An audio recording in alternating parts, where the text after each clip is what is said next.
Ever since I was a kid, I always enjoyed watching movies and television shows because when I was younger, I always dreamed about a world that's beyond my bedroom, beyond the world I'm used to. So I always try to get this gratification or joy from television screens and living through the characters that I see on television, living their life and imagine what would it be like if I were to be in their position.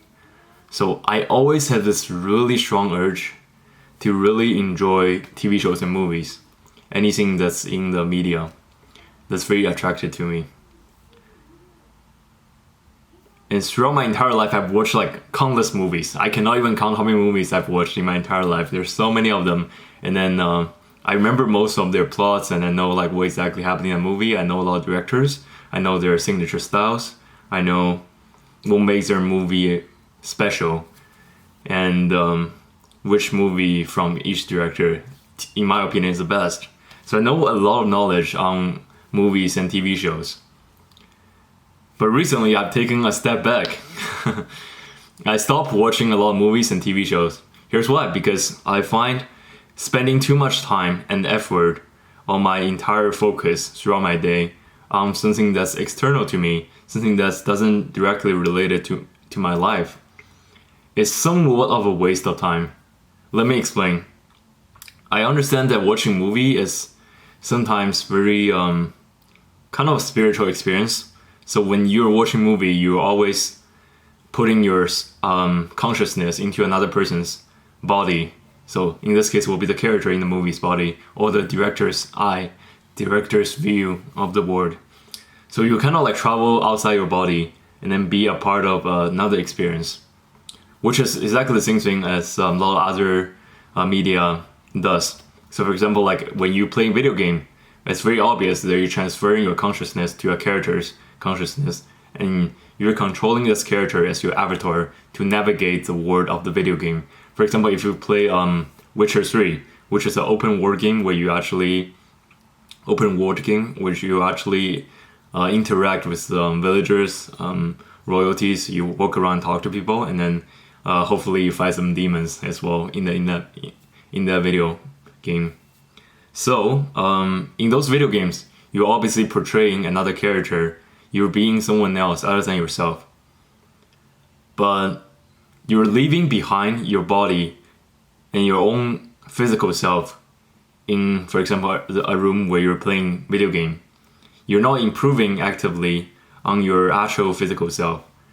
Instead, you put your consciousness into another digital character's digital body, and then you live your life in this fantasy almost. The same thing happens with watching movie and TV shows for me personally, because I always enjoy movie and TV shows slightly more than video games. I also like playing video games, but something about movies and this medium that really engage with me, and I like how in depth those experiences can be. But I need to acknowledge that although these experiences that I gain through movies are fantastic, and I really enjoy being in every one of them, feeling everything the character feels, being in the shoes of every single character that my consciousness was a part of. But the issue being, I want to start building myself. I want to spend less and less time watching movie and TV shows and spending more and more time working on myself and being myself, which is a very important point I think like a lot of people can take away from. You're watching right now, and then you need to be thinking about consciously, you need to criticize the way you consume media. Because nowadays we consume media on an everyday basis. When we wake up, we open our phone, we look on social media, we see other people's pretty pictures or Instagram reels or TikTok videos, short form videos. Those are insane forms of instant gratification. So you're splitting your consciousness, which is supposed to be one continuous string of consciousness throughout your entire day. You're splitting this into like 10,000 different short videos. If you're watching a lot of TikTok, you're literally splitting your attention and consciousness into so many different words, so many different people's shoes, so many different people's avatars. you living your life through so many different people's lanes, of course, then your actual self is gonna be weak, and your actual self is gonna be unfocused because you have lost your attention through all these fast-paced, attention-grabbing medias. Same thing happens with watching Netflix shows or watching some movies online. When you do those things, you always divide a huge chunk of your attention throughout the day in going to that specific movie or TV show. And what's left inside of you is always less than it should be. In the ancient world, our life is not built in this way. We might read books, but the attention we put into books are controllable because maximum people read like 2 books per day. That's a crazy speed for reading books, right? 2 books per day. But with movies, it's like 2-hour movies or 1.5 hour movies. With TV shows, 50 minutes per episode. With anime, it's 30 minutes per episode. With short form videos, with YouTube videos, it's 10 minutes per video. With Instagram Reels, it's a couple seconds per video, which is crazy. You're spending all your attention and dividing your attention into so many different streams, and then make your focus, your core focus, super weak. And that's what I'm trying to get at. In order to achieve great things in life, we have to cut back in media consumption. That is the only way, because media consumption takes up so much attention, so much of our brain area nowadays, that we don't even think of it consciously. We just open our phone and consume media. But the truth is, you have to put some sort of input as well. You have to be productive throughout the day to our society to create value. In that way, you can potentially make money or make other social tokens, to collect other social tokens. So there are more realistic and important tasks at hand that you need to perform every single day in order to survive as a human being in our modern society. You still need to make money, you still need to pay your rent, you still need to being able to afford your food. You still need to get real social interactions so you don't feel lonely. There's so many different real aspects of life that you're missing by watching so many videos, movies, TV shows, playing so many video games throughout the entire day. We only have so long of a lifetime on Earth. I want you to think about this. An average person lives around 80 years. 80 years is a long time if you really think about it.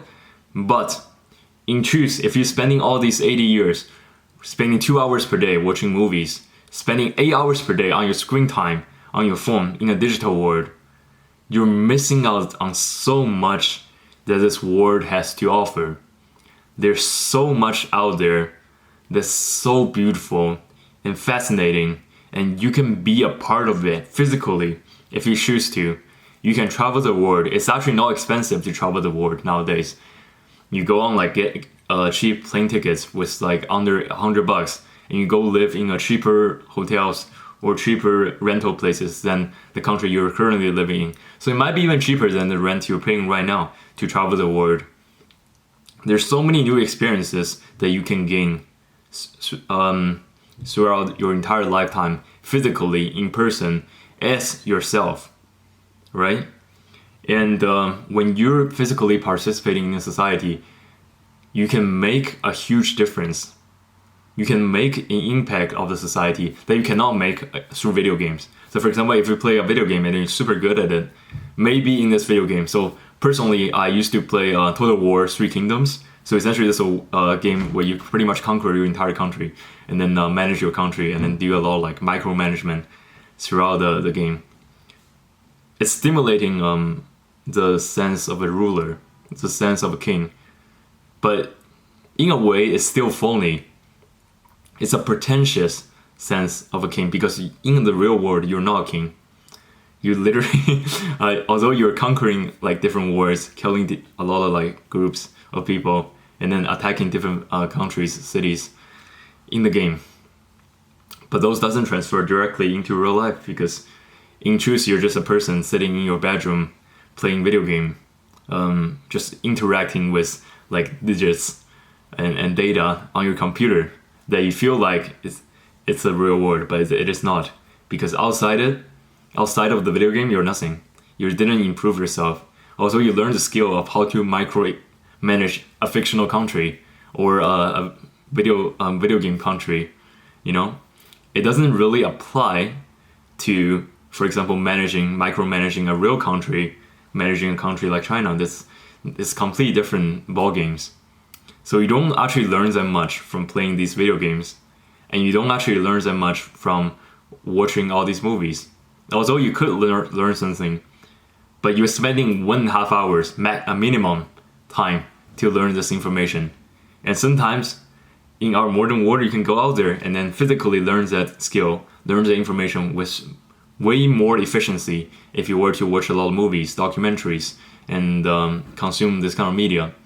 I'm not saying that you should completely not consume any media at all, because this is one of the perks of the modern society. We can use the internet to learn so much new things that we cannot probably learn in our immediate proximity, because there are experts out there. I can go ahead and go on my internet and listen to what Tim Ferriss has to say. I can go on there and search what Elon Musk has to say to young people these days. These are amazing, valuable lessons that I can potentially learn from the internet. I can learn how to code from online. I can learn how to build a website online. These things you probably couldn't get from your immediate surroundings. So I'm not saying that you should completely cut off media consumption. I just think everyone should be slightly more mindful about what kind of media they're consuming. Is this media actually benefiting my life? Is this media actually providing me with great value? Is this media something that I cannot get in the real world? Is this media trying to replace something I could be doing in the real world right now? And there's so many things that you can critically think about your media consumption. And overall, I'm promising you, you can definitely cut off some parts of your media consumption right now, because a lot of things are not unnecessary. If you're watching like fun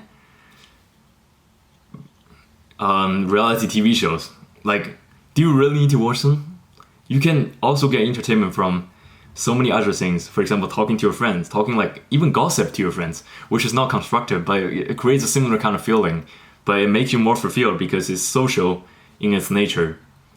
While watching this reality TV show, it's not social in its nature. At least when you're watching it alone, you cannot really be social with this. So consider substituting watching specific kind of media to something you can do in real life. Maybe this is going out with your friends and having dinner together and then talking about those things. You don't even need to pay for dinner. You can just go with your friend and go somewhere like in the nature and then talk about like what's happening with your work, what's happening with your job, and something like that. It'll make you feel way more fulfilled than watching, for example, reality TV shows that deal with similar topics. Here's my thought. Honestly, you should definitely go out in the world and try it and live your life through a real body in the real world.